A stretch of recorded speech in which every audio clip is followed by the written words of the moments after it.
And as we zoom out across space and time and look at Earth, why do you think we're here on this Earth? What's the meaning of human civilization? What's the meaning of your life, of individual human life? And broadly speaking, what is the meaning of life? Skye Fitzgerald. Oh boy. Yeah.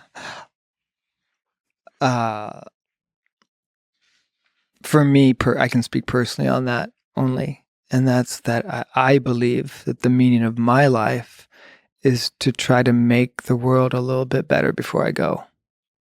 When I was in theater in grad school, I directed a play called Shadowlands by C.S. Lewis. And there's a quote from that. It goes like this: "We are like blocks of stone, out of which the sculptor carves the forms of men. The blows of his chisel, which hurt us so much, are what make us perfect." Now, I would take away the perfect part, right? But I think I've remembered that quote for so many years because I believe in the underlying notion that the blows of the chisel, which are the experiences that we go through, shape us, right? Mm-hmm. Necessarily so. And hopefully shape us into a better human being. And in my case, a human being that I hope can make the world a little better, through those blows. Before it's over. Yeah, before it's over. Before you go, as you said, do you think about that? You think about the going part? Your mortality? You ever think about that? You said you don't have a death wish. You try to minimize risk.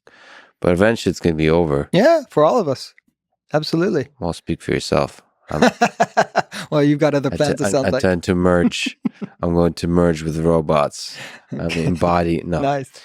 Not at all. Yes, for all of us, unfortunately or fortunately, or who the heck knows.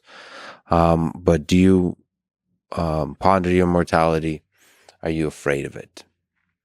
I live with my mortality, knowing that it's fleeting, that my life is fleeting, and that I'm going to go into the ground just like everyone else, or maybe as ashes, Mm-hmm.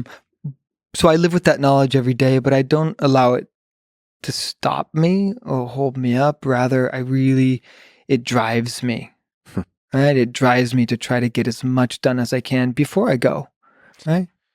Yeah, so the knowledge of your death is a kind of dance partner, and you try to dance beautifully. Skye, you're an incredible human, incredible artist and filmmaker, and it's a huge honor that you would sit and spend your really valuable time with me today. I really, really enjoyed this conversation. I did too. Thanks for having me, Lex, and thanks for doing what you do.